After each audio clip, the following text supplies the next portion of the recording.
जय श्री कृष्णा। स्वागत है आपका सारथी त्रिशला के साथ। कैसे हैं आप लोग, कैसे हैं घर में सब, ज़रूर बताइएगा। एक स्त्री के लिए सबसे महत्वपूर्ण चीज़ होती है उसका घर। वो घर जो वो सपनों में बनाती है। जब लड़कियां बहुत छोटी छोटी होती हैं ना, तब से उनको ये चीज़ बता दी और जता दी जाती है कि जहाँ आप रह रही हैं ये आपका एक टेम्पररी घर है। एक ऐसा घर है जहां आज आपको रहने के लिए दिया जा रहा है, पर आपको एक दिन अपने घर जाना है। तो सोचिए, वो छोटी सी बच्ची अपने माइंड के अंदर बचपन से एक ख्वाब बुन लेती है, एक सपने को सच मान लेती है, और वो ये कि उसका घर अपना कोई और है, जहां ले जाने के लिए उसे कोई राजकुमार आएगा, उसका हाथ पकड़ेगा, उसे अपना नाम देगा, अग्नि के सामने सौगंध खाएगा और उसे उस अपने घर के अंदर बड़े प्यार से एक लोटे में जिसमें चावल रखे होंगे, पैरों से ठोकर मारकर कुमकुम के पैर से चिन्ह लगाते हुए घर के अंदर गृह प्रवेश करवाएगा। उस घर के मुख्य द्वार पर उसकी हाथों की छाप लगी होगी। उस घर के आंगन में जो तुलसी होगी ना, वो तुलसी केवल उसी के साथ बड़ी होगी। वो एक ऐसा घर होगा जिसके बाहर उसके नाम की नेम प्लेट लगी होगी, और जब कभी कोई आएगा तो वो कहेगी कि आइए, वेलकम टू माय होम। ये एक सपना हर एक लड़की शायद कुछ समझदारी पर ही अपने अंदर देखने लग जाती है। वो समझदारी की कोई उम्र नहीं है, कोई 7-8 साल में, कोई 10 साल में, कोई 15 साल में, तो कोई लड़की एक बड़ी अच्छी उम्र में होकर ये बात समझ पाती है, लेकिन समझती सब है। और ये सपना हर लड़की एक छोटी सी उम्र में देखने लग जाती है। कैसा अजीब है ना, हम अपनी उम्र का एक पड़ाव जिस घर में काटते हैं, उस घर में रहते हुए भी हमें ये पता होता है कि जिसे हमने देखा नहीं, जिसे हमने जाना नहीं, वो हमारा अपना है। लेकिन आज जहाँ हम रह रहे हैं, एक दिन हम सिर्फ यहाँ पर मेहमान बनकर आया करेंगे।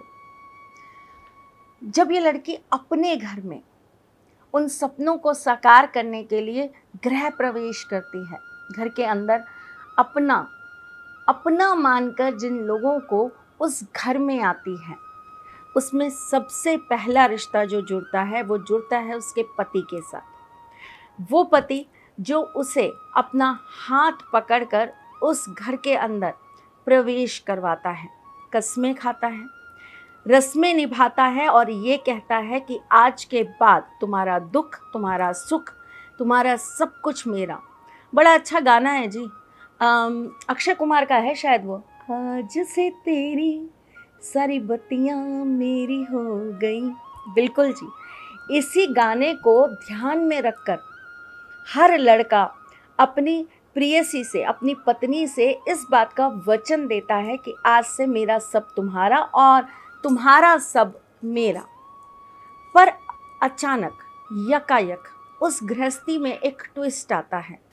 ट्विस्ट ये आता है कि उसने जिस लड़की को कसम दी होती है, जिससे वादे निभाए होते हैं, जिसको पूरे समाज, पूरी दुनिया के सामने अपना कहा होता है, उसे वो छोड़कर किसी और से प्यार करने लग जाता है, या वो उसको लेकर बहुत नकारात्मक होने लग जाता है, या लोगों की बातों में आकर उससे अपना रिश्ता बहुत खराब कर लेता है, उसे मनचाहा गलत बोलता है, उसके साथ नकारात्मकता की बातें करता है, उसका दिल दुखाता है, उसे बहुत ज़्यादा मानसिक और इमोशनल तौर पर परेशान करता है। और उस स्त्री को वो एक टाइम के बाद अपना कुछ नहीं मानता है, इमोशनली उसे बहुत ज़्यादा वीक करने लगता है। उसे ये एहसास दिलाता है कि ये जो घर है ना, जिसमें तुम रह रही हो, ये तुम्हारा नहीं है। मैं जब चाहूँ, जिस पल चाहूँ, जिस वक्त चाहूँ, मैं तुम्हें यहाँ से बाहर कर सकता हूँ। इस घर पर मुझ पर तुम्हारा कोई अधिकार नहीं है। सोचकर देखिए, ऐसा नहीं लगता जैसे किसी मासूम सी छोटी सी बच्ची का हाथ में गुड़िया लिए एक सपना चूर चूर हो गया हो। उस वक्त आप उस स्त्री की उम्र मत नापिए, आप उसके दर्द को, उस दर्द की सीमा तक ले जाकर देखिए। वो दर्द एक छोटी मासूम बच्ची के सपना टूटने का है, जो उसने शायद होश संभालते ही देखना चालू कर दिया था। यकायक एकदम उसे पता चलता है कि वो, जिसे कभी उसने सोचा था कि मेरा अपना घर, मेरा था ही नहीं। आज मैं आपको इसी चीज़ का सॉल्यूशन देने आई हूँ। हाँ, ये सत्य है कि मैं बहुत सारी बातें बनाती हूँ, ये भी सत्य है कि मैं आपको बहुत सारी कहानियाँ सुनाती हूँ, ये भी सत्य है कि मैं आपके साथ जुड़कर आपको बहुत कुछ ऐसा बताने का प्रयास करती हूँ जो कहीं ना कहीं आपकी अंतर आत्मा में दबा होता है। बस कोशिश करती हूँ आपके दर्द को एक शब्द देने का। लोग इसे ये कहते हैं, आप बोलती बहुत हैं, आप उपाय सबसे लास्ट में देती हैं, आप वीडियो को बहुत खींचती हैं। भाई, जिन्हें किसी को ये दर्द समझ ना आए ना, उसे उपाय भी समझ नहीं आएंगे। और जिन्हें ये पीड़ा इतनी गहराई तक समझ में ना आए ना कि ये दर्द एक आज 28 साल, 30 साल, 35 साल या 40 साल की स्त्री का नहीं, ये उस मासूम बच्ची का है, जिसे होश संभालते ही ये समझ में आ गया था कि एक दिन वो घर मेरा होगा। और अब आप सोचिए, अचानक से 30 साल आगे उस बच्ची को ये कह दिया जाता है कि वो 30 साल का सपना था ही नहीं, झूठ था, तोड़ दो कांच की तरह। आप सोच रहे हैं, उस सपने के टूटने का दर्द नहीं सोच पा रहे हैं, नहीं समझ पा रहे हैं।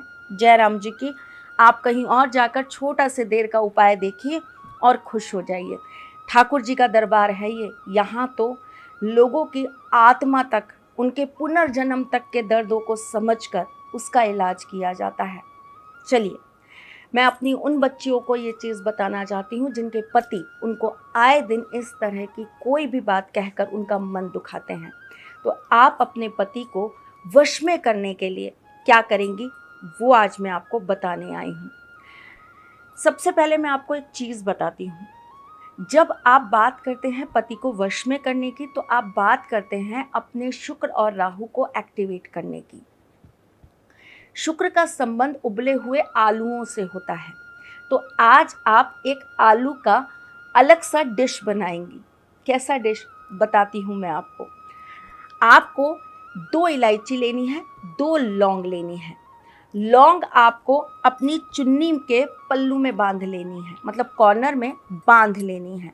और इलायची जो है ना, वो आपको अपने कपड़ों में छुपा कर रख लेनी है। एक दिन के बाद, यानी कि 24 घंटे के बाद, आपको इस इलायची को निकालना है, लौंग को निकालना है और इसको अच्छी से कूट लेना है।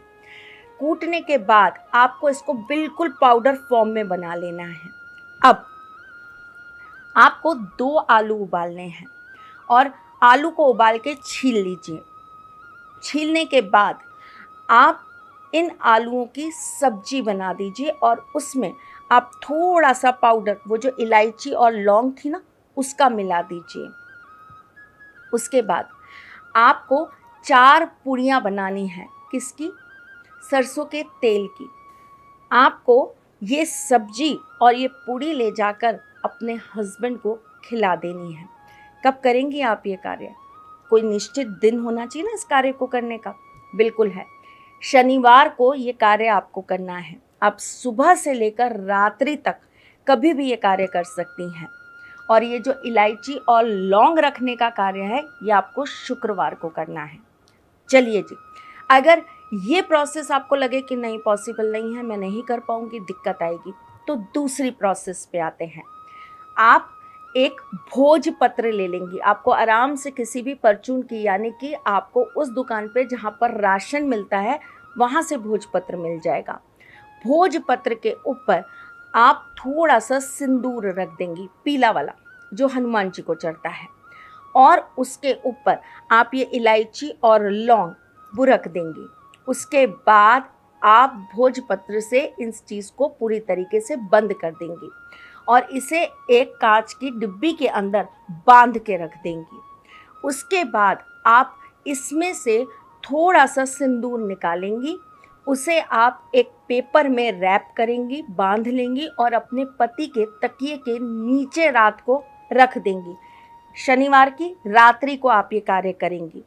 अगले दिन सुबह आप ये सिंदूर वहाँ से निकाल लीजिएगा और इसके अंदर थोड़ा सा कपूर मिलाकर आप इस सिंदूर को एक अलग डिब्बी के अंदर रख दीजिए और जब वो डिब्बी धीरे धीरे करके भरने लग जाए, यानी कि आप हर शनिवार करेंगी ना, 2 बार 3 बार 4 बार, जब आपकी वो जो पहले वाली डिब्बी है वो खाली हो जाए और दूसरी डिब्बी जब आपकी भर जाए तो आप इसे ले जाकर या तो पीपल के पेड़ के नीचे रख देंगी या फिर आप इसको बहते हुए जल के अंदर प्रवाहित कर देंगी।